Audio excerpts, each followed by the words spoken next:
J'ai laissé ma belle-mère rester avec nous pendant son traitement contre le cancer, maintenant, elle n'est même plus malade. Pendant 3 mois, j'ai regardé ma belle-mère mourir d'un cancer dans notre pavillon d'amis. Sauf qu'elle n'était pas du tout en train de mourir.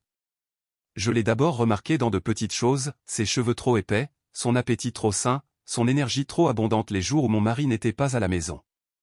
Puis j'ai trouvé les flacons de médicaments non pas des médicaments de chimiothérapie, mais quelque chose de complètement différent. Continue simplement à jouer la comédie de la mourante, et nous aurons leur maison d'ici Noël, l'ai-je entendu dire à son amant au téléphone, ne sachant pas que j'écoutais. Mon mari pensait que j'étais paranoïaque, instable, voire cruel de remettre en question la maladie de sa mère. Il n'a jamais vu comment elle souriait quand il avait le dos tourné, avec quelle méthode elle démantelait notre mariage, nos finances, notre avenir. Au moment où j'ai découvert qu'elle droguait mon thé du soir, James avait déjà déchiré notre contrat de mariage et appelé un avocat pour me faire interner. Les gens sous-estiment toujours ce qu'une femme désespérée est prête à faire pour se sauver. Ils oublient que la proie acculée se bat le plus farouchement. Ma belle-mère pensait qu'elle était le prédateur dans notre maison. Elle était sur le point de découvrir à quel point elle avait dangereusement tort. Juste avant que nous y revenions, j'adorerais savoir d'où vous regardez aujourd'hui. Et si vous appréciez ces histoires, assurez-vous d'être abonné car l'épisode spécial de demain est un épisode que vous ne voulez absolument pas manquer. Le téléphone a sonné juste après minuit. Je l'ai cherché à tâtons dans l'obscurité, mon mari, James, dormant toujours profondément à côté de moi. « Allô » ai-je marmonné, écartant mes cheveux blonds de mon visage. « Émilie » La voix à l'autre bout du fil était à peine reconnaissable à travers les sanglots. C'est Hélène. Ma belle-mère m'appelait rarement directement. James et moi étions mariés depuis près de 10 ans, et pendant tout ce temps, Hélène avait toujours maintenu une relation polie mais distante avec moi. Qu'est-ce qui ne va pas? Je me suis assise, soudainement alerte. C'est un cancer. Sa voix s'est brisée. Cancer du pancréas, stade 4. Les médecins disent 6 mois. J'ai immédiatement réveillé James. Son visage s'est décomposé tandis que je lui transmettais la nouvelle, et j'ai regardé mon mari, fort et confiant, fondre en larmes. Sans hésitation, j'ai suggéré ce qui semblait être la seule option raisonnable. Elle devrait venir s'installer avec nous, ai-je dit en lui frottant le dos. Le centre de cancérologie ici est l'un des meilleurs du pays. Nous avons le pavillon d'amis. Elle ne devrait pas être seule pour traverser ça. James m'a regardé avec une telle gratitude que toutes les réserves que j'aurais pu avoir se sont instantanément dissipées. Tu ferais ça pour elle? Pour nous? Bien sûr, ai-je dit. Nous sommes une famille. 3 jours plus tard, je me tenais dans notre allée tandis que James aidait sa mère à sortir de la voiture. Hélène était une femme remarquable à 62 ans, avec des cheveux blonds cendrés soigneusement entretenus et les mêmes yeux bleus perçants que mon mari. J'avais toujours admiré la façon dont elle se tenait avec une élégance digne, même maintenant, supposément face à un diagnostic en phase terminale. Ce à quoi je ne m'attendais pas, c'était la quantité de bagages. « Maman, laisse-moi prendre ça », a dit James, peinant avec la 3e grande valise sortie du coffre. Je n'étais pas sûr de la durée de mon séjour, a expliqué Hélène, remarquant mon expression, et je ne savais pas ce dont j'aurais besoin pour le traitement. J'ai hoché la tête avec compassion, mais quelque chose me tourmentait alors que j'aidais à transporter un sac de créateur, portant encore une étiquette de prix, dans le pavillon d'amis. Qui achète de nouveaux vêtements quand on vient de lui donner quelques mois à vivre? Je pense que je vais me reposer maintenant, a dit Hélène une fois que nous avions tout rentré. Le trajet a été épuisant. Bien sûr, ai-je répondu. J'ai pris ma semaine de congé pour t'aider à t'installer. Ton premier rendez-vous est demain à 10 heures. Je te conduirai. Ce n'est pas nécessaire, dit-elle rapidement. James peut m'y emmener. James a une réunion importante demain avec des clients potentiels. Ce projet pourrait donner à son cabinet une renommée nationale, ai-je souri de manière rassurante. Ça ne me dérange pas du tout. Les lèvres d'Hélène se sont brièvement crispées avant de se détendre en un sourire qui n'atteignait pas tout à fait ses yeux. Comme c'est attentionné de ta part, Émilie. Le lendemain matin, j'ai conduit Hélène au centre de cancérologie, jetant des regards furtifs sur elle alors qu'elle regardait par la fenêtre. Pour quelqu'un atteint d'un cancer du pancréas avancé, elle avait l'air remarquablement en bonne santé. Sa peau avait un teint rosé, et elle avait mangé un petit déjeuner copieux. Quand j'ai mentionné cela, elle a expliqué que les vrais symptômes ne s'étaient pas encore manifestés. Au centre, J'ai été surprise que la réceptionniste ne reconnaisse pas immédiatement Hélène, bien qu'elle ait prétendu avoir déjà eu plusieurs consultations. L'oncologue, le docteur Williams, semblait étrangement désinvolte à propos de son état, sans aucune de la gravité que j'attendrais en discutant d'un pronostic en phase terminale. Quand j'ai essayé d'accompagner Hélène dans la salle de consultation, elle a posé une main manucurée sur mon bras. Je préférerais entrer seul. C'est difficile d'avoir trop de gens qui entendent parler de mes affaires médicales privées. J'ai respecté ses souhaits et j'ai attendu dans le hall, feuilletant des magazines et regardant d'autres patients, beaucoup visiblement malades, aller et venir. Après une durée inhabituellement courte de 40 minutes, Hélène est sortie, l'air complètement imperturbable. C'était rapide, ai-je commenté. Juste une consultation sur le plan de traitement, dit-elle vaguement. La chimiothérapie proprement dite commence la semaine prochaine. Au fil des jours, j'ai remarqué plus d'incohérences. Un soir, j'ai trouvé des flacons de médicaments dans la salle de bain et, curieuse, je les ai recherchés en ligne. Ce n'étaient pas des médicaments de chimiothérapie, mais de légers médicaments antinauséeux et des compléments vitaminés. Quand j'en ai parlé nonchalamment à Hélène, elle est devenue défensive. Ce sont des traitements supplémentaires, a-t-elle lancé sèchement, puis a immédiatement adouci son ton. La chimiothérapie proprement dite est administrée au centre. Ceci aide juste à gérer les effets secondaires. Bien sûr, ai-je dit en me retirant. Je veux juste m'assurer que tu reçois les meilleurs soins. Pendant ce temps, James devenait de plus en plus distrait au travail. Son associé, Martin, a appelé un soir alors que James aidait Hélène. « Emily, je suis inquiet », a dit Martin. James a manqué la présentation pour le compte Thomson aujourd'hui. C'est potentiellement 50 millions de dollars qui s'envolent. Je sais, ai-je soupiré. C'est difficile avec l'état de sa mère. Je comprends, mais ce cabinet est son rêve. Tout ce pourquoi nous avons travaillé est en jeu. Notre 10e anniversaire de mariage est arrivé 2 semaines après l'emménagement d'Hélène. Nous avions prévu un voyage à Paris depuis des années, économisant soigneusement et rêvant de nous promener le long de la Seine. Je ne peux pas y aller, a dit James la veille de notre départ. Maman n'a peut-être plus beaucoup de jours spéciaux à vivre. Je ne peux pas être à des milliers de kilomètres si quelque chose arrive. J'ai ravalé ma déception. Nous pouvons reprogrammer. Paris sera toujours là. Mais notre mariage le serait-il? Me suis-je demandé en silence. Déjà, je sentais la présence d'Hélène s'insérant entre nous comme un couteau lentement enfoncé. Les changements dans notre maison ont commencé subtilement. D'abord, ce fut juste Hélène qui réaménageait le pavillon d'amis à son goût. Puis elle a commencé à suggérer des changements dans notre maison principale.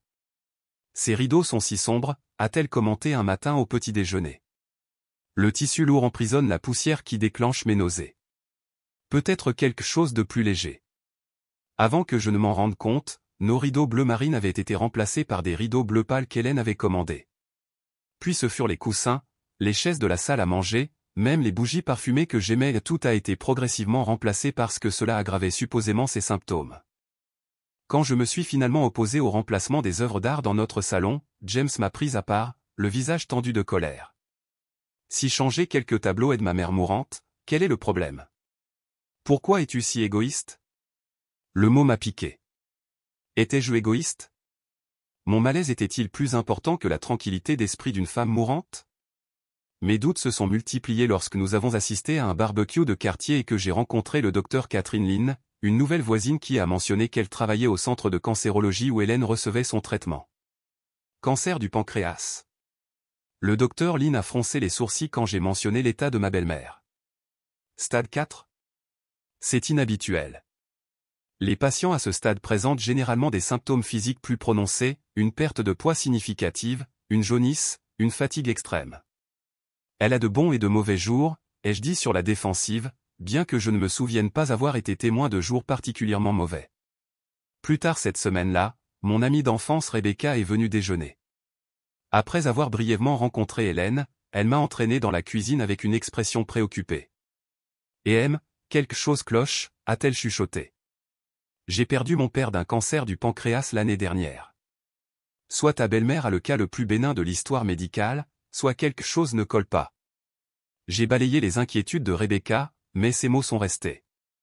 Ce soir-là, je me suis surprise à observer Hélène de l'autre côté de la table du dîner, notant son appétit sain et la manière animée dont elle décrivait un livre qu'elle avait lu. 3 mois après son supposé diagnostic en phase terminale, elle paraissait plus dynamique que jamais. 3 mois après l'emménagement d'Hélène, je me tenais dans notre cuisine à préparer le café et je l'observais par la fenêtre alors qu'elle s'occupait des roses de notre jardin. Ses mouvements étaient fluides et énergiques, ne montrant aucun signe de la fatigue ou de la faiblesse typique de quelqu'un subissant une chimiothérapie agressive. En fait, elle avait pris du poids depuis son arrivée, son visage plus plein qu'auparavant avec un teint sain. Quand James est descendu, j'ai mentionné cela nonchalamment comme un signe positif. Les traitements doivent fonctionner mieux que prévu, ai-je dit en lui tendant son café. Ta mère semble plus forte qu'à son arrivée. Pendant un instant, James a semblé confus, comme si cette observation ne correspondait pas à sa compréhension de la situation. Puis il a rapidement hoché la tête. Oui, le médecin a dit qu'elle répondait bien. C'est inattendu. Son hésitation était subtile mais perceptible. Pour la première fois, je me suis demandé si James avait ses propres doutes qui le refoulaient. Plus tard cette semaine-là, en ramassant le linge, j'ai trouvé des reçus dans la poche de la veste d'Hélène, un pour une journée au spa, incluant un massage aux pierres chaudes et un enveloppement aux algues, et un autre pour une virée shopping dans une boutique de luxe du centre-ville. Les deux étaient datés de jours où elle nous avait dit qu'elle était trop faible à cause de la chimiothérapie pour quitter sa chambre. Le lendemain, j'ai mentionné nonchalamment la nouvelle boutique près du centre de cancérologie en conduisant Hélène à son rendez-vous. « Oh, Bella S » a-t-elle répondu avec enthousiasme. Leur collection de printemps est divine. J'y ai trouvé le plus beau pull en cachemire la semaine dernière. Celui bleu pâle que je portais hier. J'ai gardé une expression neutre en traitant ce lapsus. Hélène nous avait dit qu'elle avait commandé ce pull en ligne lors d'une crise d'insomnie nocturne. Ce soir-là, j'étais debout tard pour finir du travail quand j'ai entendu Hélène au téléphone dans le jardin. Sa voix, d'habitude prudente et mesurée avec James et moi, était animée et insouciante.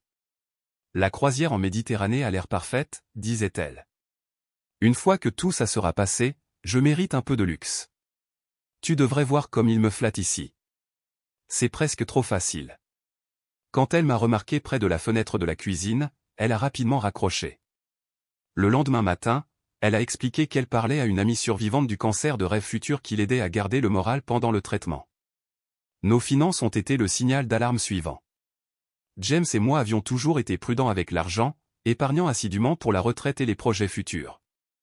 Mais en vérifiant nos comptes, j'ai découvert d'importants retraits, 15 000 $ par-ci, 20 000 $ par-là, le tout pour ce que James expliquait être des traitements expérimentaux que l'assurance ne couvrait pas. Mais ne devrions-nous pas obtenir un deuxième avis avant de dépenser les économies de toute une vie, ai-je demandé lors d'un rare moment seul avec lui. Et s'il y avait d'autres options? Un deuxième avis? Le visage de James s'est durci. Tu penses que les médecins ne savent pas ce qu'ils font? Ou est-ce que tu ne veux pas dépenser l'argent pour ma mère? Plus tard, j'ai entendu Hélène pleurer à James. Elle veut que je meure plus vite pour économiser de l'argent, semble-t-elle. J'ai toujours su qu'elle me détestait, mais ça. La division entre nous s'est approfondie. James a commencé à passer des nuits dans la chambre d'amis adjacente à celle de sa mère, prétendant que mon agitation le tenait éveillé. En réalité, je savais qu'il se positionnait pour être disponible pour les appels à l'aide d'Hélène au milieu de la nuit, une aide dont elle n'avait curieusement jamais besoin quand James était au travail et que j'étais la seule à la maison. Un après-midi, en cherchant une boucle d'oreille manquante, j'ai trouvé une clé étrange dans notre buanderie qui ne correspondait à aucune serrure de notre maison. La même semaine, j'ai remarqué qu'Hélène faisait des voyages secrets dans sa voiture. Quand j'ai demandé où elle était allée, elle a mentionné des réunions de groupe de soutien, mais je l'avais vue se diriger dans la direction opposée à l'hôpital. Curieuse, je l'ai suivie un jour et je l'ai regardée entrer dans un garde-meuble à la périphérie de la ville. Elle a passé près d'1 heure à l'intérieur avant d'en sortir avec un petit paquet qu'elle a soigneusement placé dans son coffre. Le dîner de famille où j'ai rencontré le frère d'Hélène, Robert, a fourni une autre pièce du puzzle. Robert n'avait pas vu Hélène depuis avant son diagnostic et semblait véritablement choqué par son apparence, non pas parce qu'elle avait l'air malade, mais parce qu'elle ne l'était pas. Tu as meilleure mine que la dernière fois que je t'ai vue, avant le diagnostic, a-t-il remarqué en étudiant son visage. Quoi qu'il te donne, ça fait des miracles. Hélène a ri trop fort et a rapidement changé de sujet, orientant la conversation vers les enfants de Robert. Plus tard, je l'ai entendu dire à James que Robert était dans le déni de sa maladie et qu'il ne devrait pas l'inviter à nouveau car c'était trop douloureux. La caméra de surveillance pour Nounou était l'idée de mon mari, ironiquement. Inquiet que notre femme de ménage puisse voler de petits objets qui avaient disparu, James a acheté une caméra déguisée en cafetière pour la cuisine. Il l'a oubliée après le départ de la femme de ménage, mais je m'en souvenais. En visionnant les images un après-midi alors que James et Hélène étaient tous les deux sortis, j'ai regardé avec incrédulité Hélène, qui avait prétendu être trop nauséeuse pour se joindre à nous pour le petit déjeuner, entrer dans la cuisine après notre départ. Elle a pris ses médicaments du matin dans l'armoire, a jeté les pilules dans le broyeur à déchets, puis a ouvert une bouteille de vin rouge coûteux et s'est versé un verre généreux, l'alcool étant strictement interdit avec ses supposés médicaments. Cette nuit-là, alors que j'étais allongé éveillé à côté d'un James qui ronflait, j'ai fait un inventaire mental de toutes les incohérences, l'absence de symptômes, les appels téléphoniques secrets, les objets de valeur manquants, les dépenses médicales extraordinaires sans effet de traitement visible. Soit Hélène avait le cas le plus miraculeux de cancer du pancréas de l'histoire médicale, soit quelque chose de sinistre se déroulait dans notre maison. Le point de rupture est survenu lorsque je suis rentré tôt du travail pour trouver Hélène dans mon placard, en train d'essayer mes vêtements et mes bijoux. Le collier de perles de ma grand-mère, un héritage familial, était autour de son cou, et elle s'admirait dans mon miroir en pied. « Qu'est-ce que tu fais » ai-je demandé depuis l'embrasure de la porte. Hélène a sursauté mais s'est vite reprise. « Émilie. Je ne t'ai pas entendu entrer. » Elle a touché les perles. « J'espère que ça ne te dérange pas. » Je voulais juste. Je voulais me sentir belle à nouveau, avant. Comme un signal, les larmes lui sont montées aux yeux. Quand on sait qu'on va mourir, les petits plaisirs deviennent si importants. James est entré à ce moment-là, observant la scène, sa mère en larmes, moi debout, rigide, dans une indignation apparente. Que se passe-t-il ? A-t-il demandé, se dirigeant immédiatement vers Hélène. Ce n'est rien, a dit Hélène, retirant le collier avec des mains tremblantes. Je n'aurais pas dû toucher aux affaires d'Émilie sans demander. C'était inconsidéré de ma part. Garde-le, ai-je dit, d'une voix plate. Il te va mieux de toute façon. James m'a suivi dans le couloir. Quel est ton problème, a-t-il sifflé. Elle est mourante, et tu t'inquiètes pour des bijoux ? J'ai ravalé ma réplique, réalisant que je menais une bataille que je ne pouvais pas gagner. Pas encore. Pas sans preuve. Cette nuit-là, James est venu se coucher tard et s'est allongé à côté de moi en silence pendant un long moment avant de parler. Je vois un thérapeute, a-t-il finalement admis, sa voix faible dans l'obscurité. J'ai terriblement peur de la perdre, et aime. Je ne sais pas comment me préparer à un monde sans ma mère. Sa vulnérabilité a percé ma colère.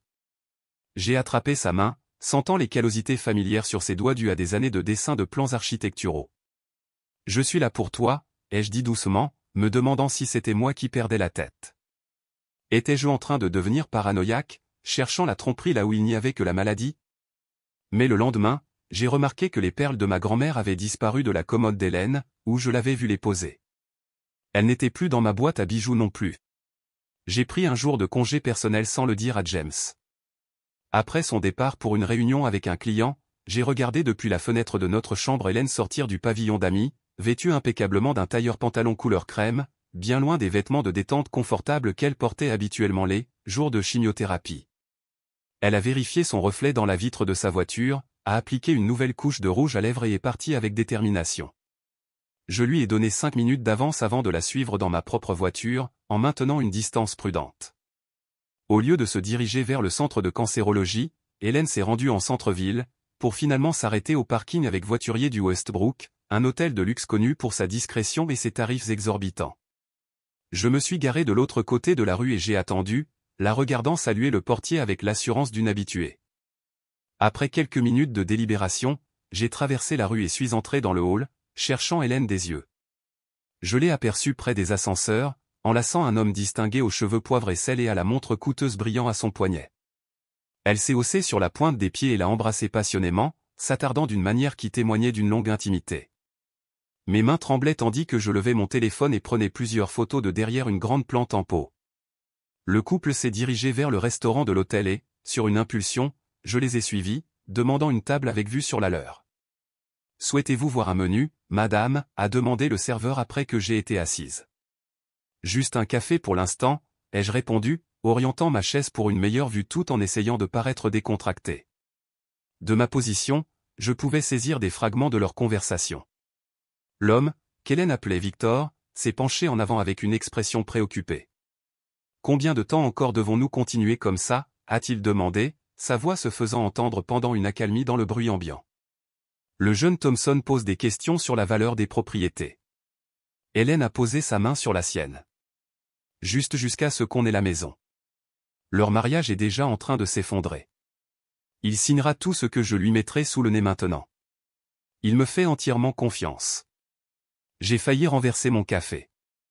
Il n'y avait aucune méprise possible sur sa signification, et pourtant cela semblait si extravagant qu'une partie de moi se demandait encore si j'avais bien entendu.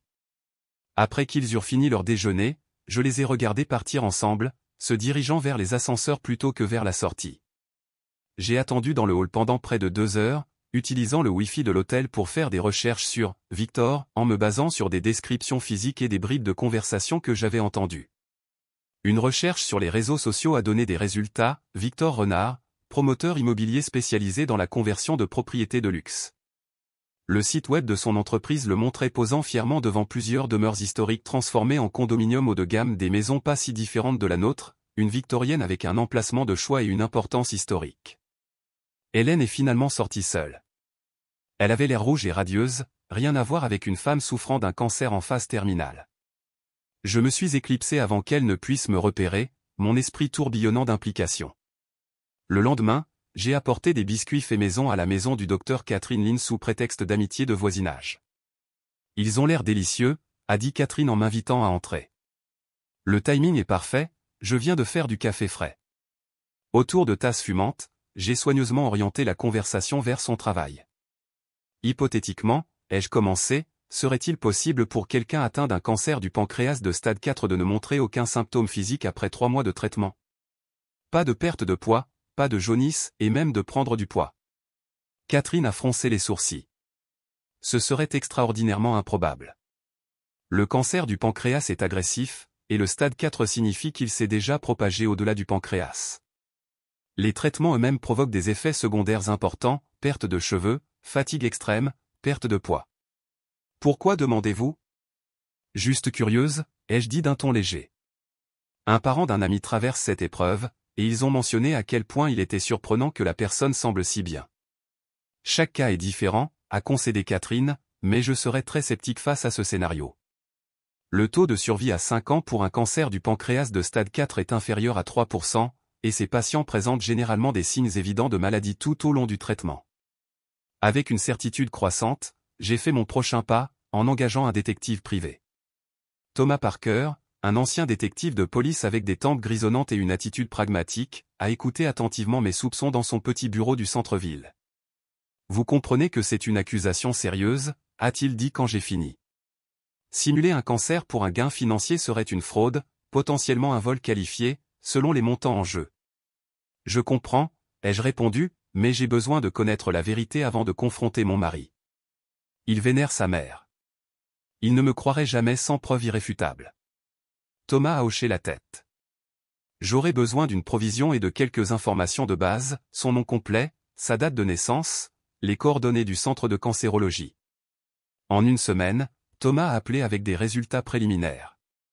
Hélène Bennett n'a aucun dossier médical au centre de cancérologie St. Maries, a-t-il rapporté. Cependant, elle a un rendez-vous récurrent à la clinique de chirurgie esthétique de Glendale sous le nom d'Hélène Benson. Même date de naissance, même numéro de sécurité sociale. Chirurgie esthétique, ai-je répété, abasourdi. Des soins du visage, principalement. Et il y a plus.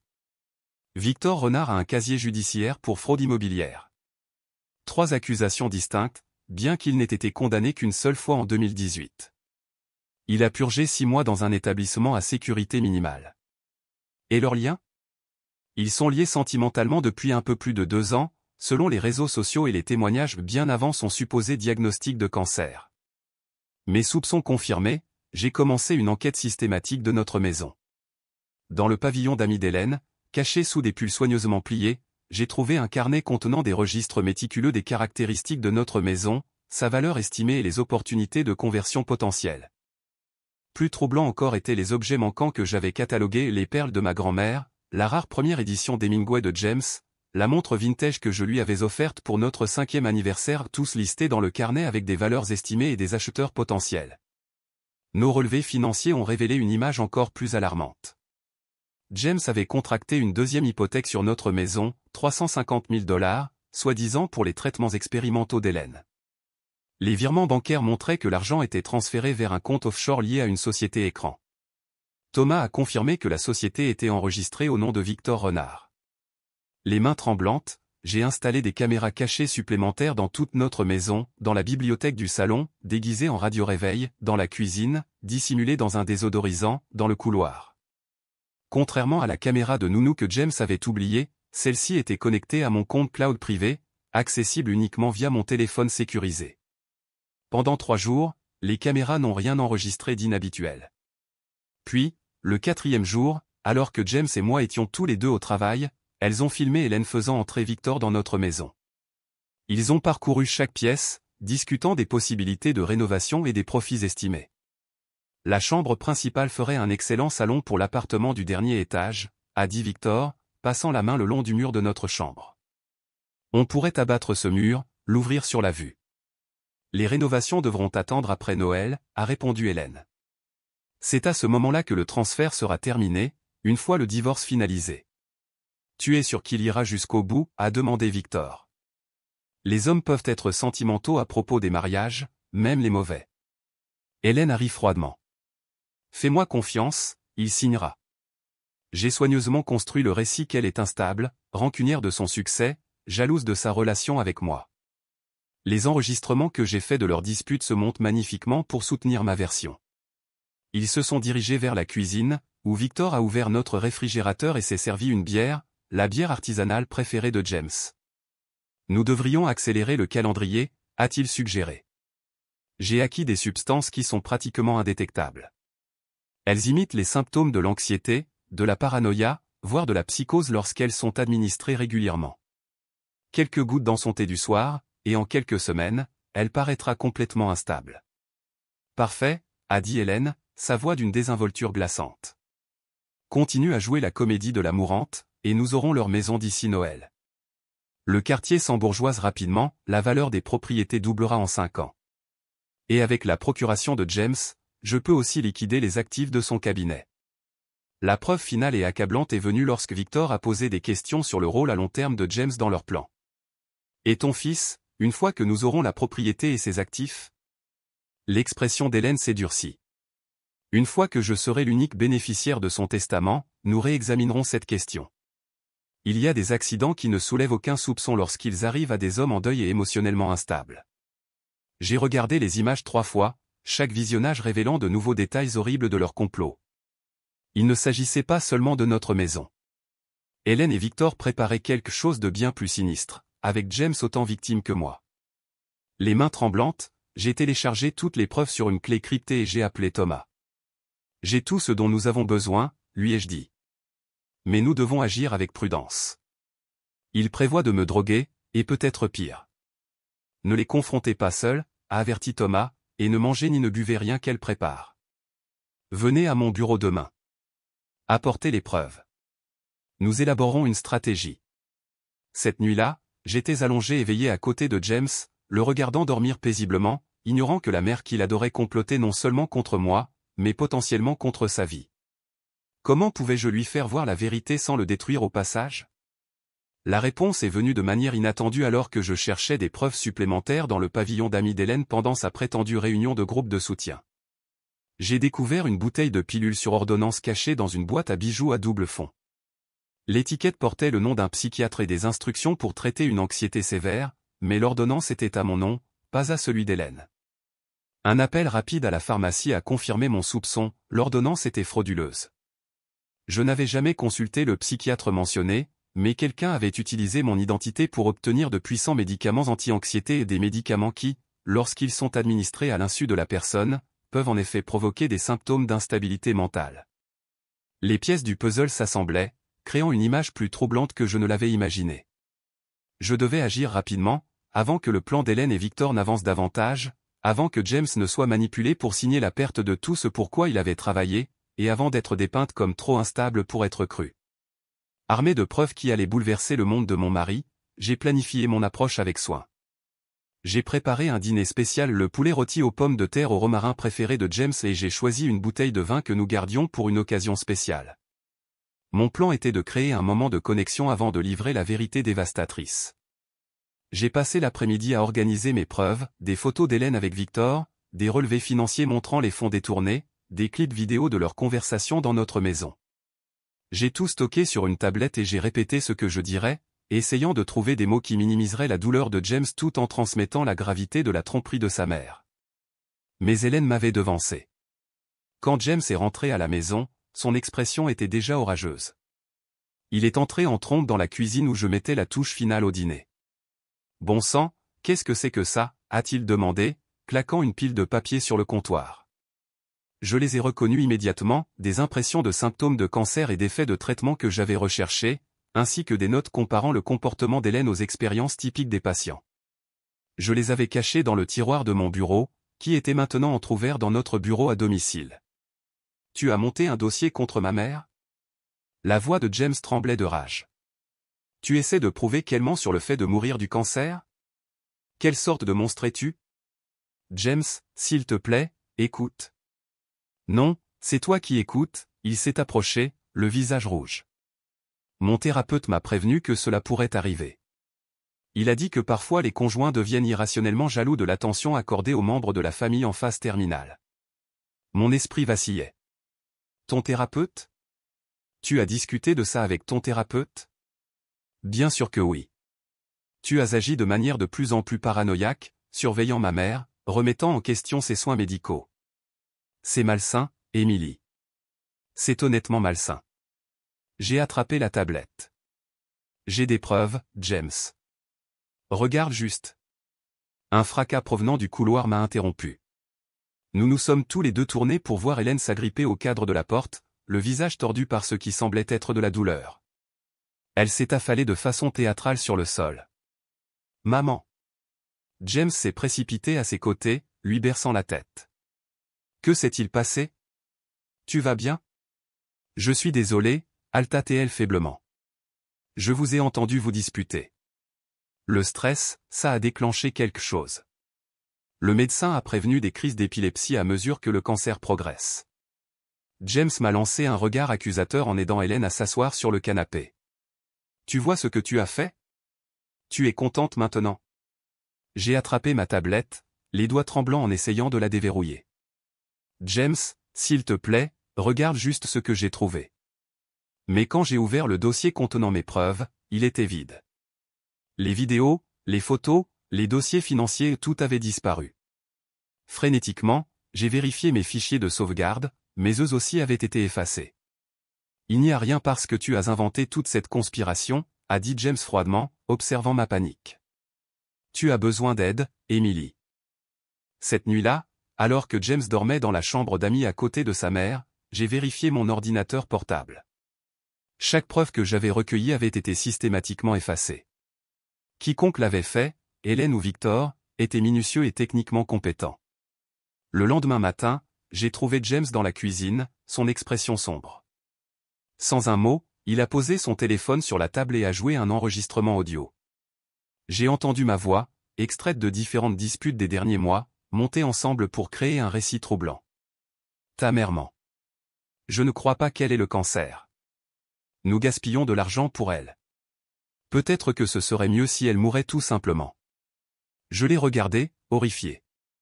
Ce n'est pas ce que j'ai dit.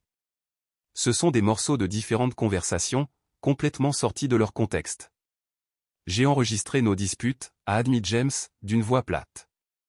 Au début, juste pour les rejouer et trouver comment mieux communiquer.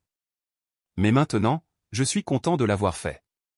Si tu ne te fais pas aider, Émilie, j'utiliserai ça pour démontrer ton état mental déclinant à un juge, si nécessaire. Mon sang s'est glacé. Tu engagerais des poursuites judiciaires contre moi. Si cela signifie protéger ma mère pendant ces derniers mois, oui. Ses yeux, autrefois remplis d'amour, me regardaient maintenant comme une étrangère. J'ai parlé à notre avocat des options possibles. Plus tard ce jour-là, j'ai recontacté Thomas Parker, désespéré d'obtenir les copies des preuves qu'il avait sûrement gardées. J'ai toujours tout, a-t-il confirmé lors de notre rencontre précipitée dans un café. Mais il y a autre chose que tu devrais savoir. Victor Renard a fait des recherches sur moi, demandant à des contacts dans la police des informations sur mes affaires en cours.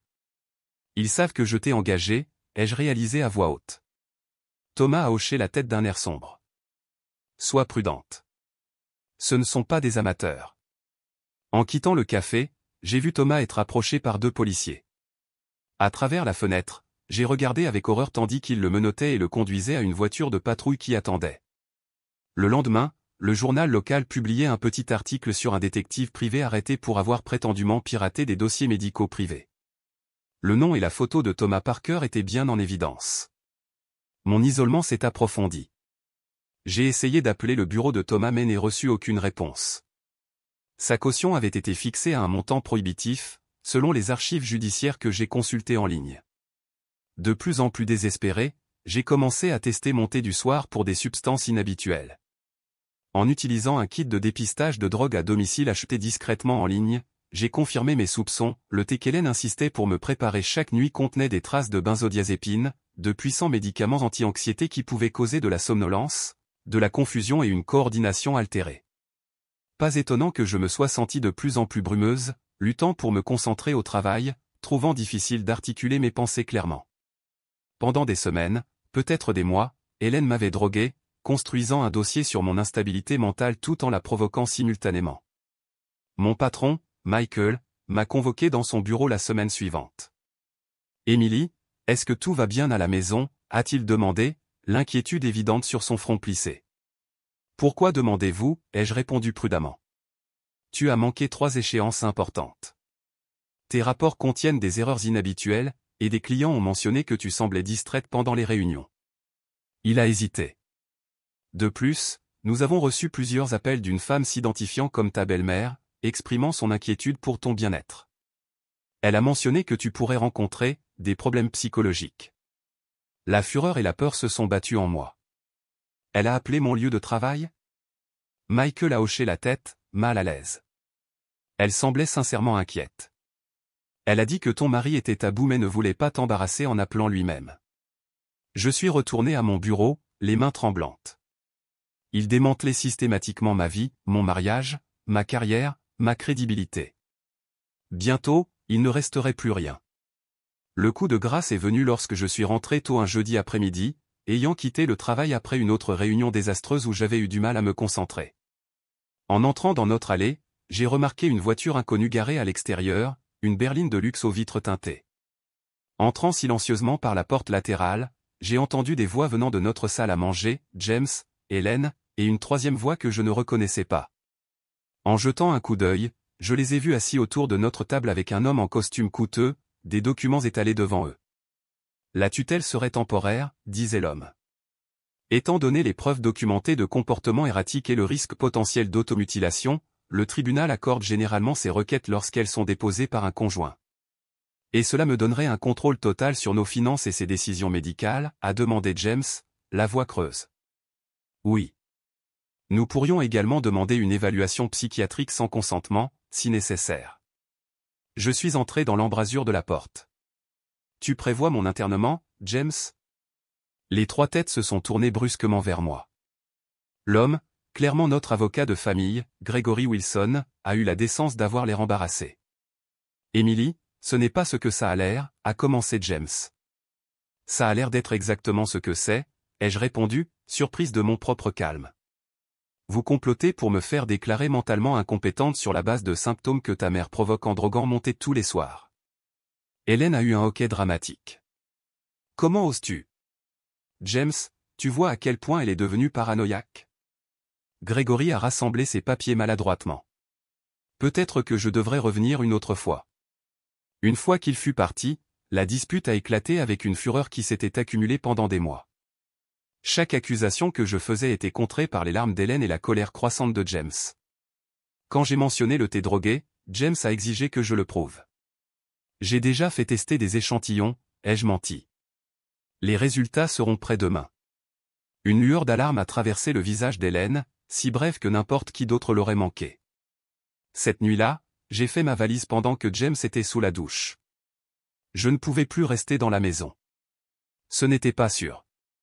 Alors que je fermais la valise, James est apparu dans l'embrasure de la porte, les cheveux encore humides.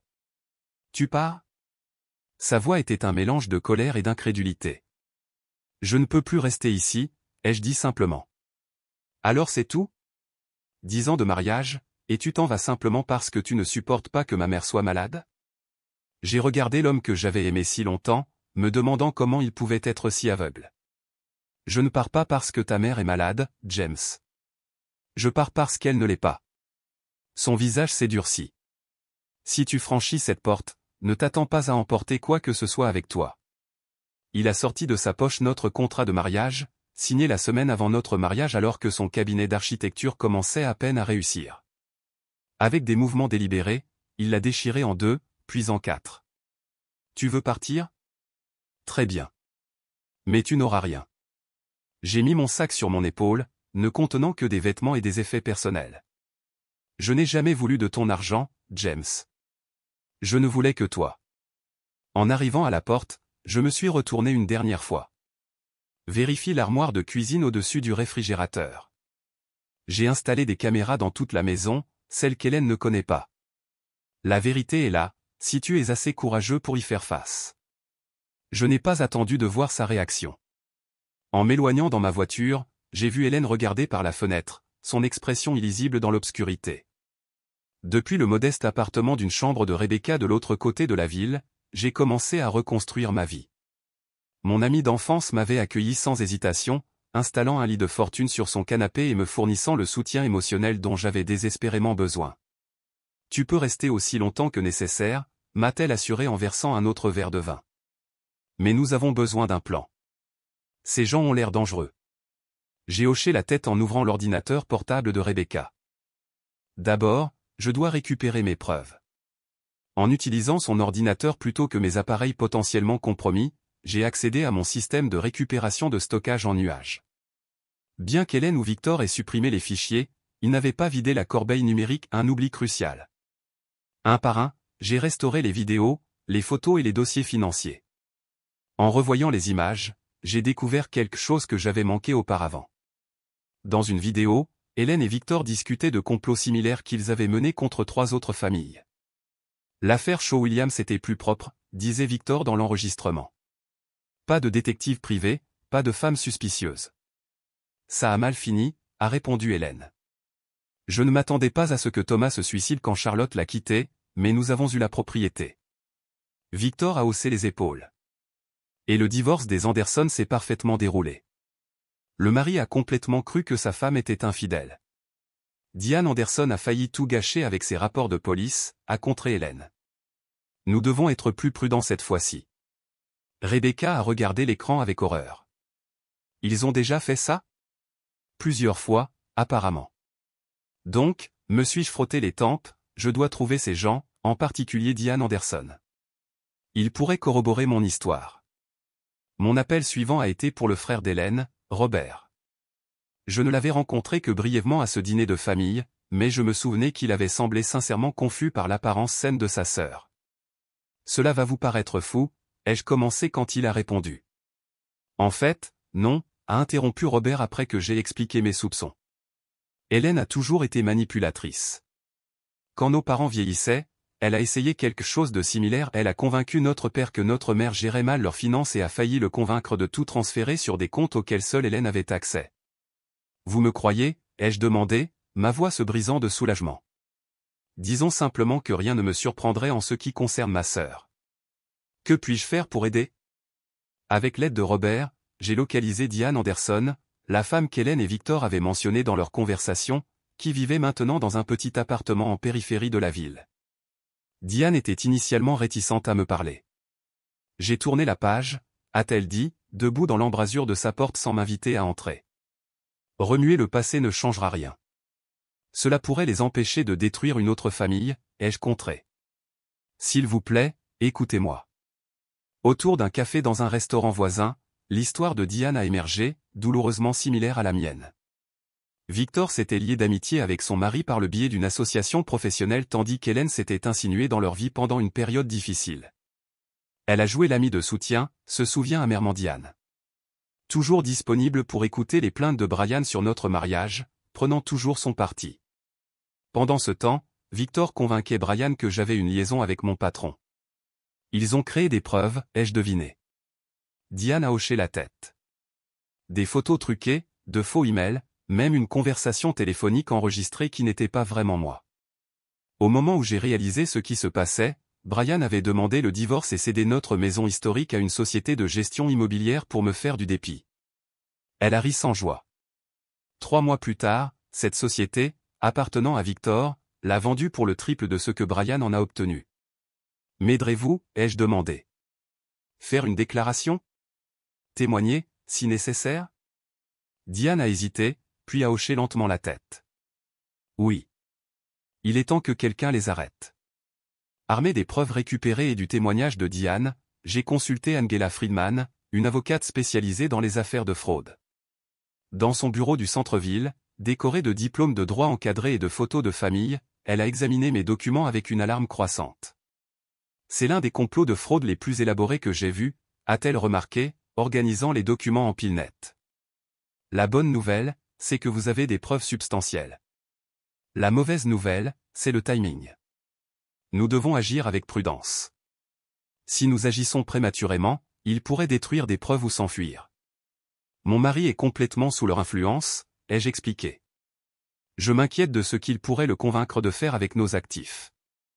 Je vais demander une injonction d'urgence pour geler vos comptes joints, a promis Angela. En attendant, continuez à rassembler des preuves, en particulier tout ce qui montre que votre belle-mère ne reçoit pas réellement de traitement contre le cancer. En collaboration avec Rebecca, j'ai élaboré un plan pour faire pression directement sur Victor. Utilisant ses relations au journal local où elle travaillait dans la publicité, Rebecca a arrangé qu'un journaliste économique enquête sur les transactions immobilières de Victor, en particulier les propriétés acquises par le biais de règlements de divorce. L'article qui en a résulté, bien que soigneusement rédigé pour éviter la diffamation, a soulevé de sérieuses questions sur les pratiques commerciales de Victor et le schéma surprenant de propriétés en difficulté qu'il avait acquises. Il ne mentionnait aucun nom mais décrivait des circonstances suffisamment similaires pour le mettre en alerte. Les caméras cachées que j'avais laissées dans notre maison ont capturé les suites. Victor est arrivé chez nous en rage, brandissant l'article de journal. C'est à propos de nous, a-t-il crié à Hélène. Quelqu'un pose des questions, fait le lien entre les propriétés. Nous devons accélérer le calendrier. Nous ne pouvons pas précipiter les choses, a insisté Hélène. La maison n'est pas encore légalement sécurisée. Si nous poussons trop fort, nous pourrions tout perdre. Je me fiche de la finesse maintenant, a lancé Victor. Les banques nous posent des questions sur ces demandes de prêt. Soit on termine ça maintenant, soit je limite mes pertes. Leur dispute s'est envenimée, révélant des fissures dans leur partenariat qui n'étaient pas visibles auparavant. Victor voulait des résultats immédiats tandis qu'Hélène conseillait la patience ou une division que je pourrais potentiellement exploiter. Pendant ce temps, j'ai découvert un autre élément troublant de leur complot. En vérifiant à distance les emails de James, en utilisant le mot de passe qu'il n'avait jamais changé, j'ai trouvé une correspondance entre lui et son thérapeute. Cependant, l'examen des en-têtes de mai a révélé que plusieurs messages supposément du thérapeute provenaient en fait d'un compte consulté sur notre réseau domestique pendant les heures où James était au travail. Hélène avait intercepté et fabriqué des conseils thérapeutiques, manipulant la perception de James à la fois sur sa santé mentale et sur mon comportement. J'ai transmis les preuves au docteur Sarah Williams, la véritable thérapeute de James. C'est profondément troublant, a répondu le docteur Williams. Non seulement c'est une fraude, mais cela cause potentiellement un préjudice psychologique important à mon patient. Je dois en parler à James immédiatement. S'il vous plaît, ne le faites pas, ai-je supplié dans ma réponse. Si vous le confrontez directement, il le dira à sa mère, et elle créera juste une autre explication. J'ai besoin de votre aide pour clarifier la situation le moment venu. Le docteur Williams a accepté à contre-cœur d'attendre, mais a insisté pour que nous agissions rapidement pour le bien-être psychologique de James. Les dernières pièces se sont mises en place lorsque mon avocate a obtenu une ordonnance du tribunal pour les véritables dossiers médicaux d'Hélène, des dossiers qui confirmaient qu'elle n'avait jamais été diagnostiquée avec une quelconque forme de cancer. Nous avons également obtenu des documents financiers montrant que l'argent de la deuxième hypothèque de James allait directement dans les entreprises offshore de Victor. Le plus accablant de tout fut un appel que j'ai reçu du docteur Patricia Foster, une médecin qui s'est identifiée comme étant la véritable médecin d'Hélène. Madame Wilson, je vous contacte parce que je suis préoccupée par une fraude à l'ordonnance, a-t-elle expliqué. Quelqu'un a utilisé le nom de votre belle-mère pour obtenir des médicaments, en particulier des médicaments psychiatriques, dans des circonstances frauduleuses. Étant donné que votre adresse est indiquée sur ces ordonnances, je voulais vous parler directement. Quels médicaments, spécifiquement, ai-je demandé, bien que je soupçonne déjà la réponse. Principalement des benzodiazépines et certains antipsychotiques et des médicaments qui provoqueraient une déficience cognitive et une instabilité émotionnelle importante s'ils étaient administrés à l'insu de la personne ou sans dosage approprié. Les mêmes drogues dont j'avais trouvé des traces dans mon thé du soir. Avec toutes les preuves compilées, j'ai organisé une réunion avec James à son bureau, loin de l'influence d'Hélène. Son associé, Martin, qui était devenu de plus en plus préoccupé par les décisions de James, a aidé à sécuriser une salle de conférence privée et a promis d'éloigner Hélène si elle apparaissait. Elle a appelé ici 6 fois cette semaine, m'a confié Martin en me faisant entrer. Toujours avec une urgence nécessitant que James rentre immédiatement à la maison.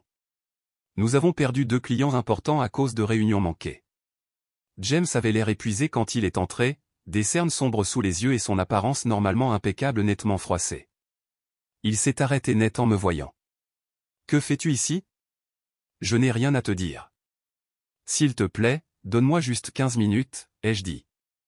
Après ça, si tu veux toujours que je parte, je le ferai. » À contre-cœur, il s'est assis en face de moi alors que je connectais mon ordinateur portable au projecteur de la pièce. J'ai commencé par les preuves financières, les relevés bancaires montrant l'argent des traitements détournés vers les comptes de Victor, suivi des registres de propriété révélant le schéma d'acquisition de maisons par Victor dans des circonstances suspectes. James regardait en silence, la mâchoire serrée mais ne donnant aucune indication s'il croyait ce qu'il voyait. Ta mère n'a jamais été diagnostiquée avec un cancer, ai-je continué, affichant les dossiers médicaux ordonnés par le tribunal. Ce sont ses vrais dossiers médicaux, James. Les seuls traitements qu'elle a reçus au cours de la dernière année ont été des procédures cosmétiques à la clinique de Glendale. Ceci pourrait être des faux, a-t-il dit, mais sa voix manquait de conviction. Alors explique ça, ai-je répondu, en jouant la vidéo d'Hélène et Victor dans notre chambre, discutant des plans de rénovation et du calendrier pour après le divorce. La couleur a quitté le visage de James alors qu'il regardait sa mère, supposément affaiblie par la chimiothérapie, indiquer énergiquement les caractéristiques structurelles de notre maison à son amant. Mais c'est le clip suivant qui a finalement brisé son déni. Hélène était assise à notre table de cuisine avec Victor, riant en jouant les enregistrements montés de ma voix. « Écoute comme ça sonne parfait, disait-elle. James croit vraiment qu'elle a dit ces choses. Il est si pathétiquement désireux de me défendre qu'il ne s'est même jamais posé de questions. Victor a gloussé. Et après ? Une fois que nous aurons la propriété. Mon pauvre fils en deuil, le sourire d'Hélène était glaçant. Les accidents arrivent tout le temps aux gens en détresse émotionnelle. Et en tant que son unique parente vivante, j'hériterai de tout. La main de James a couvert sa bouche, ses yeux écarquillés de choc et d'horreur naissante. Ce n'est pas possible. Je suis tellement désolé, ai-je dit doucement. Je sais à quel point tu l'aimes. C'est pourquoi elle a pu te manipuler si efficacement. Il est resté assis en silence pendant plusieurs longues minutes après la fin de la vidéo, fixant l'image figée du sourire froid de sa mère. Elle a drogué mon thé, ai-je expliqué doucement. Les mêmes médicaments qu'elle avait fait prescrire frauduleusement à mon nom. C'est pourquoi j'ai semblé instable, oublieuse, émotive. Finalement, James a levé les yeux, ses yeux brillants de larmes non versées. Je l'ai cru complètement. Je l'ai défendu contre toi, ma femme. Sa voix s'est brisée. J'étais prêt à te faire interner, Émilie. Quelle sorte de personne suis-je? Tu es quelqu'un qui aimait sa mère et ne pouvait pas imaginer qu'elle trahirait cet amour, ai-je répondu, en prenant sa main sur la table. Après avoir discuté de nos options avec mon avocate, nous avons élaboré un plan pour recueillir des preuves irréfutables de l'intention criminelle d'Hélène et de Victor. James a accepté d'aider, bien que la douleur de la trahison de sa mère le rongeait visiblement. J'ai besoin de le voir de mes propres yeux, a-t-il insisté. De l'entendre de sa propre bouche, sans aucune possibilité de mauvaise interprétation. Le plan était simple mais efficace.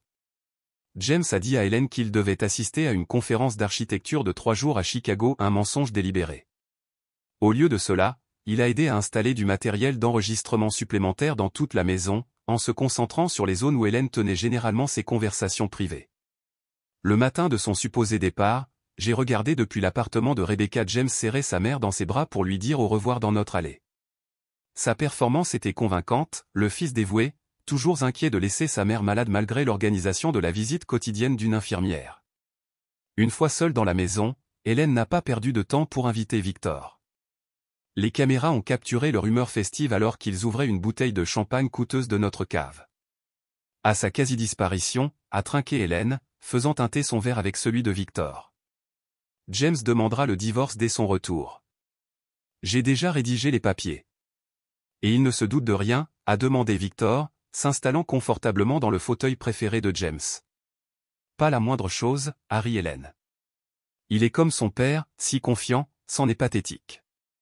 Une fois que nous aurons la maison, les actifs du cabinet suivront.